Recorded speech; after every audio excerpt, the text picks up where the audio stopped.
Daybreakers. Man, that sounds like a country breakfast you get at Denny's, doesn't it? I know. I can't remember what the name is. I keep going, man, this movie's coming out. Y'all are going to love it. It's a Day Traders something.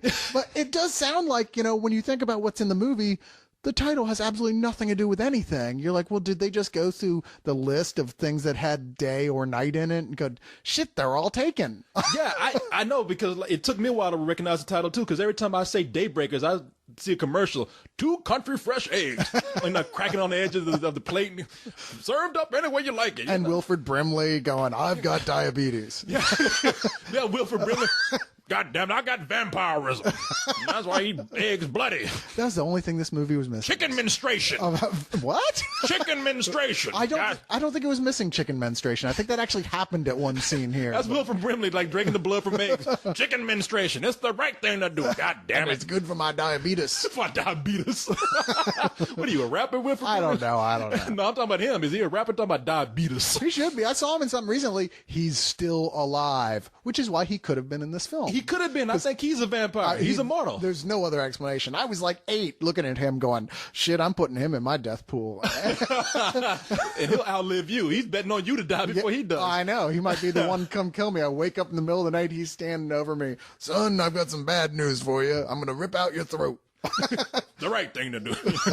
But we're not here to talk about old ass Wilford Brimley. We're here to talk about Daybreakers, which I guess they call it that because in the movie, they're trying to find a cure for vampires, which I guess will enable them to enter the daylight again. Sort of. I mean, okay. So there one guy think, okay, it's complicated. They're trying to find a cure for not having to kill all the humans in the world because there's barely any left because vampires are a little bit gluttonous.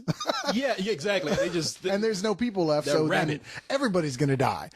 Yes, that they're pretty much their resources are running dry, which is blood. Yeah. I mean, I guess if you want to, when we were talking about this before after the movie, I was saying that this seems like it's a movie that could take place as the sequel to I Am Legend. In I Am Legend, now no spoilers here for people. If you don't know, walk away. But in I Am Legend, it pretty much, the book ends with the vampires evolving as the new species. Sure. And they've taken over the world. And now this movie, Daybreakers, opens up with vampires have taken over the world, and for the most part, they're civilized. I mean, they've formed a nice society. I mean, in fact, they even have their blood version of Starbucks. You can go get a plasma frappuccino latte and all. You're not the monsters anymore if all there is monsters. I mean, you're just a planet that's filled with these people, and that's what's happened. They've formed their civilization. They're not hiding in the shadows anymore. They're not in big castles. They live in the condos and apartments, and some of them are homeless on the street, and they go to their jobs every night. They still can't go out during the day, obviously. That's the weakness. They can't go out during the day. And as we mentioned, they're running low on their supplies. They've gotten smart. Now, instead of just going out and being, as you say, monsters and just ravishing the land and attacking humans, they've learned to just farm them. They've stored them. There's a corporation that stores them, bleeds them of their blood, and sells them. Yeah, and sells that blood, distributes it to various companies, probably watered down to one extent or another, gradually getting more and more watered down, as we see in one scene at their local blood Starbucks, where it's like, hey, this is how much is blood? 10% blood? That's ridiculous, I mean, it's like me at the liquor store. I'm like, hey, what the hell is this? It says it's only 70 proof. I need 150 proof or I can't get drunk anymore. Yeah, they water it as the blood becomes less available. They water it down a little bit, and everybody's starting to recognize because everything is coming to an end. They are almost out of humans, and that means, obviously, I guess they can't feed on each other for whatever reason. It never goes into that. Well, starving to death would be a bad thing. Yeah, but not only are they taking the risk of starving to death with their blood supply running low, but they turn into these creatures. They mindless monsters. I mean, they're animals. And this is what they mutate into if they don't have enough blood to keep them alive. Yeah, think like a mixture between Nosferatu and the 30 Days of Night vampires, like those type of feral creatures. Oh yeah, no. They at first you see people just starting to become just kind of like crackheads or something. You know, first they like go and steal your TV, and then they just start turning into monsters. They look like kind of like the Man-Bat from Batman or something. First they're just standing by the highway interchanges going like, need money for blood. And they've got little clever signs like, I promise I'm not spending it on booze. I just need some blood and stuff like that. Yeah, they stand on the corner with a sign, I need blood for food, and then, then I jerk your ass out the car and attack you, Okay, why lie? I just want some blood liquor. Yeah, trying to be funny. Hey, I need some blood. Yeah. But not so. They need to find a cure for this, and they know this. So in comes Ethan Hawke's character, who's also named as Edward. He's the real. We have another vampire here named Edward, but he doesn't glitter and shit. I mean, he's like real. He's hardcore vampire. He's kind of a pussy vampire, though. Really, I mean, he just sits around his office all day. In fact, he's sworn off drinking from humans. He's been drinking animal blood. Which they mention, and then you're like, well, all the humans are dying. You really can't. We managed to do the food thing for our race, but okay, we'll let that go. Well, he's still more hardcore than Edward in Twilight, Well, shit, man, I'm more hardcore than Edward in Twilight, so come on. But you say a fucking 8-year-old kid is more, 8-year-old human is more hardcore than Edward. Yeah, that's not much of a stretch there. Grant is harder than Edward is. But they, he's not really a pussy. It's just that this is what's cool about having a society full of vampires who are, who are pretty much civilized. You have some who are saying, look, we're going to do whatever it takes to get by, and we're going to capitalize on the humans. And then you have the others who are out there. They're pretty much like the animal rights activists of the vampire world. Self-hating vampires. Because if I was a vampire, you guys would all be meat. I'm sorry. I'm just saying, hey, man, it's the nature. What do you want me to do? You turn from my buddy into a steak. It's just the way it happened. Dan, couldn't you at least turn me into a Blackula before you killed me? What's in it for me? I don't know. I'll help you. We can, we'll be the ebony and ivory of vampires. We're around town, like swooping down with capes on, eating people. That does sound kind of entertaining, actually. But you have to be Robin if I'm the vampire first. Oh, hell, man. No, I ain't no guy. They'll kill me. You don't have to wear the yellow tights. Something more like Nightwing. If you're going to have me out there wearing some green and yellow and red suit, then I could be like Blackula and be the pimp of vampires. I don't know. You're just like, as long as I'm not a subordinate to anyone, I'm all right. Actually, black people could get away with that color scheme. So yeah, I'll be a Robin. So who cares? But no. So but he's out there. He's the one that's fighting to save humans. He's like, look, if we just explore different avenues of trying to find blood to supply our civilization with, we don't have to die out, and we can live in harmony with human beings. He's trying to develop synthetic blood, something that this corporation fully supports, because they can make that much more money off it. It would stave off the vampire apocalypse, as it were. Hell, the apocalypse of everything, I guess, any sentient being on the planet Earth. And it's just not working. They've tried it over and over again. It keeps failing. They're not coming up with a synthetic blood. So all of a sudden, everything's building to chaos. You've got these rabid vampires running around. One of them breaks into his house, into Ethan Hawke's house, and starts, coming at him. Enter the few surviving humans. Oh, yeah. No, there's a few surviving humans left, led by, of all people, Willem Dafoe. Yes. Who has just made a career out of playing the wacky ex-monster. That fool looks like a vampire. I'm sorry. He looked the same way when he was 20, though. He looked exactly the same. He's one of those poor sons of bitches who got turned into a vampire when he was like 55. Maybe you're right. Yeah, maybe you're right. He's like, shit, I'm supposed to look like fucking Tom Cruise, right? And they're like, nah, man, don't work that way. If you get bit at 80, you stay 80, all right? Yeah, it doesn't go retro. Yeah, you'll be immortal. Nothing can hurt you. You can jump around from rooftops. I'll be great. But you're not getting laid. Yeah, no, exactly. No, you're just gonna be a fucking old walking the fucking old folks home vampire. Can you see a vampire who's like 80 years old, stuck to like walk around and just feed on all the old women and shit? Well, I think you'd still be super strong and all that. You'd just like every once in a while break your hip for 30 seconds before it rehealed. Like shit, I've been to a fucking colostomy bag. Come back here, I'm gonna drain your blood. I need my cool vampire walker. But Willem Dafoe, man, that dude looks like a vampire. I think he came in and auditioned for this shit and flew in as a bat. You're our guy. Yeah, you got it. Yeah. Except he's not actually a vampire here. He's an ex-vampire. Yeah. He's gonna help Ethan Hawke. He's like, look, we're the underground. We've been fighting this for a while. We know what we're doing here to try to bring back the human race, and not for you motherfuckers to eat. Yeah. So he's like, let's team up.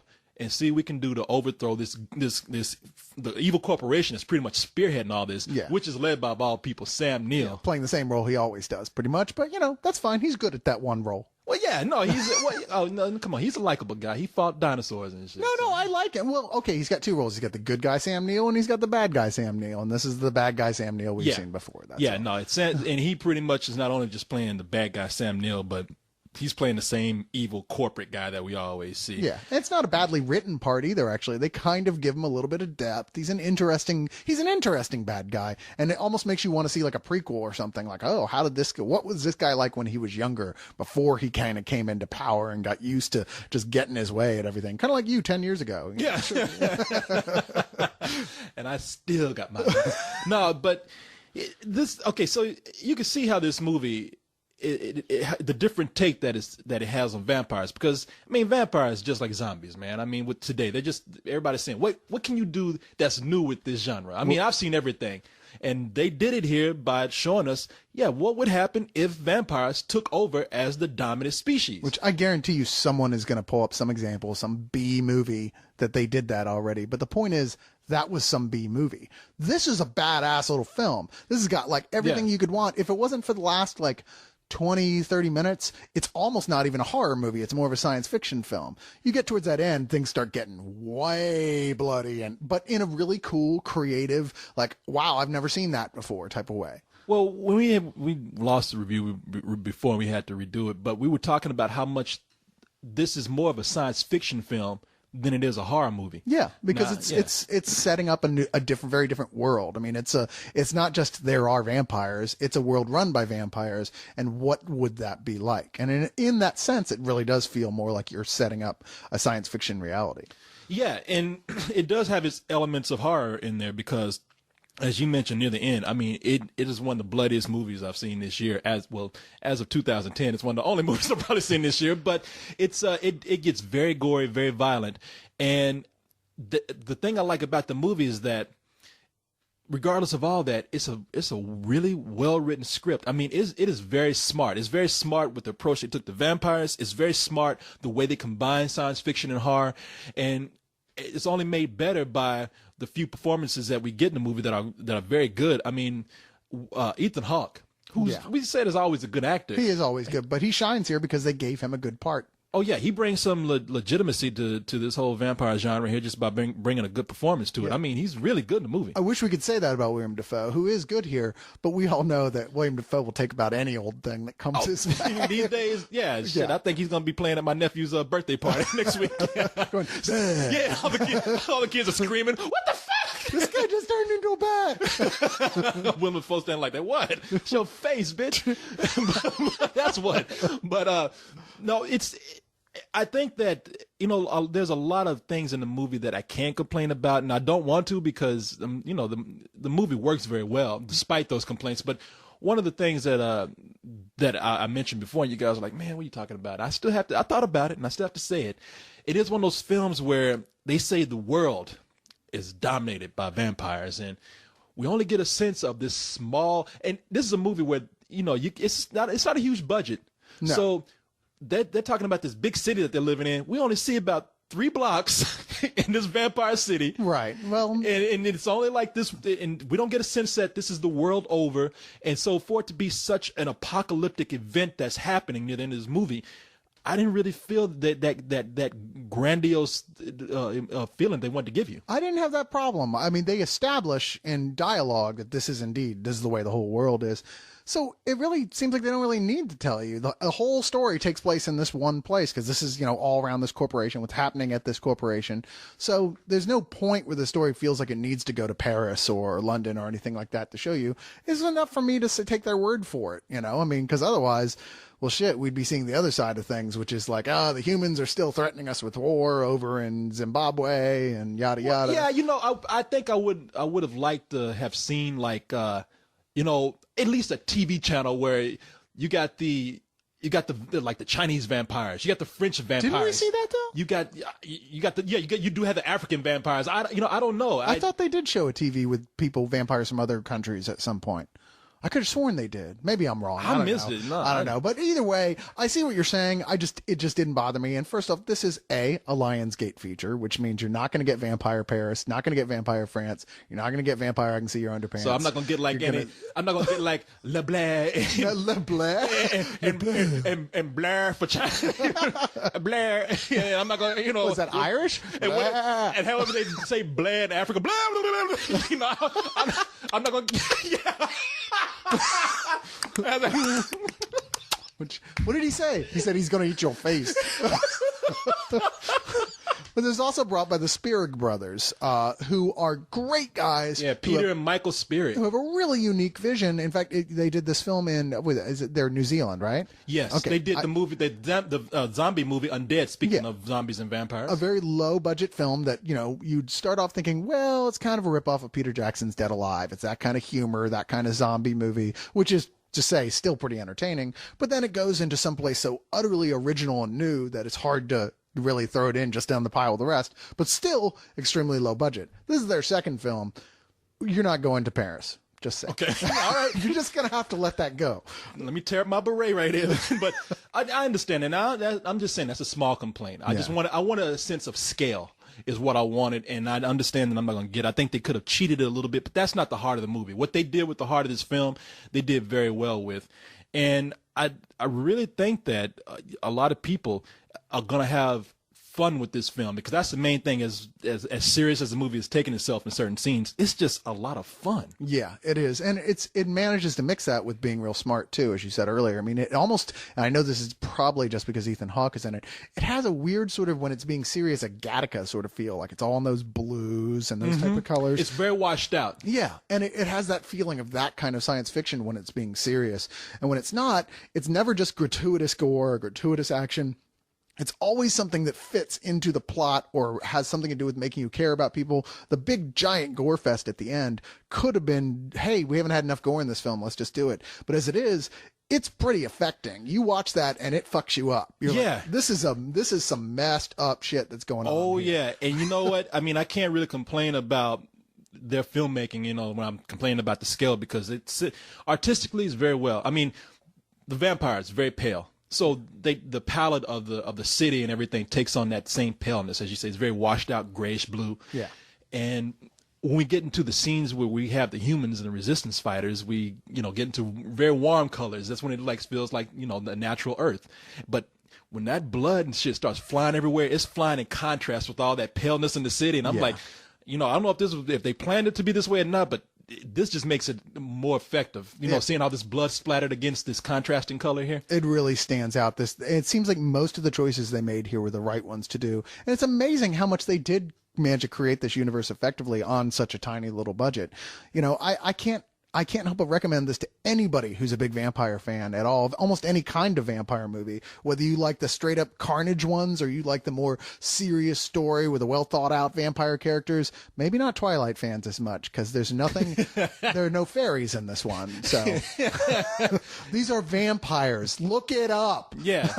No, I ain't roll around glitter and start running around the city, the city and shit. I can't. I tried to get past that. I can't. I'm sorry. No, I know. It's still early.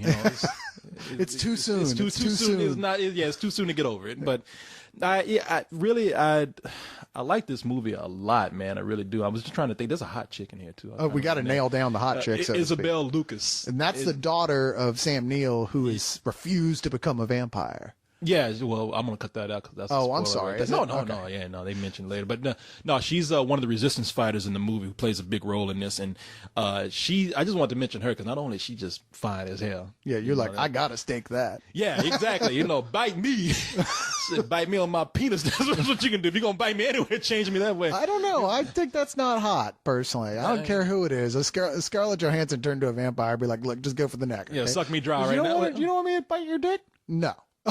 I don't want anyone to bite my dick. That's your weird kink. We just two different people. Yes, we are, apparently. I got my little fetishes, but on second thought, you cannot be my vampire assistant. You're a steak. Yeah, you're rethinking that now. Yeah, Cyrus, you know what you got to do to change me. Man, I don't even want to have to deal with the police when they're like, look, we know you're a vampire, but you've helped us out before with stuff. There's some new vampire walking around and he's draining everybody on their cock. Like, oh, Jesus. I knew that was a mistake. Blah. But I'm getting paid for it. So, that's the thing. But no, she's very good in the movie, man, and she has like a really heart-wrenching scene. In fact, this movie it makes you feel for a lot of the people. As much as we say the bad guys are just kind of types in this movie, there's a scene in here where at one time we're thinking like the creatures in this how they're so monstrous and mindless, and there's a part in the movie where you feel really sorry for them too. I won't say what it is, but you're like, man, you know, I wouldn't have treated a dog that way. Yeah. I would have treated a vampire dog that way, and it really is heartbreaking to see what happens to some of these creatures. And so it's movie has a lot of dimension to it too. So man, what can I say? The movie's a lot of fun. Go check it out. Yeah. I'll give it full price. Yeah, I agree with you. This is one of these films that manages to take a fun genre thing, but apply so much human stuff on top of it. So many things we can identify with, so many things we can really feel for these characters for, that it becomes more than just another genre film. It's absolutely a full price film. Yeah. I think Daywalkers is one of the best films I've seen this year, in fact. Daybreakers. Daybreakers? Oh yeah, Daybreakers. That doesn't make any sense. Daywalkers. That's do that every day. I'm a daywalker. Daywalker would make more sense. There are people who would what does daybreaking even mean? Like the break of dawn? That doesn't even apply. The Daywalker. Is this a commercial for a breakfast cereal? What is this? Daywalkers. No, Daybreakers would be the break of day. You know, the Daywalker, isn't that Blade? Yeah, the Daywalker is Blade. That's why they couldn't do Daywalkers. They probably wanted Daywalker, and he came over. It's like, shh, motherfucker, you better not even think about me. Change the title of that movie. Yeah. Speaking of which, I think Leon asked me, he's like, he said, where does Blade come into this movie? And I had to tell him, like, when they talk about this city being sterilized, it is there are no black vampires anywhere in here. Well, that was the first thing the vampires did when they were moving around there. It's South Africa is where it takes place. Yeah, it might as well be the vampire apartheid. Not even a fucking vampire janitor or anything in there anywhere. I mean, that's why Blade wasn't there, because he would have stood out if he walked in on the scene. To be fair, this is towards the end of this vampire reign. There are people turning into these Nosferatu things and burning up and just dying horribly all over the place. The rich are the ones who are left, or at least the middle class. Not as many black people in there in this city, apparently. I guess so. Damn, you could at least show the vampire ghetto or something. That's what Daybreakers, right? Daybreakers 2 should be about. It'd be about that vast divide between colors. Oh yeah, how come you never have enough blood on sale for a black vampire? Maybe the next movie called Hey Blood. Be positive. Be positive. What is this shit? They don't have this in the white vampire bar.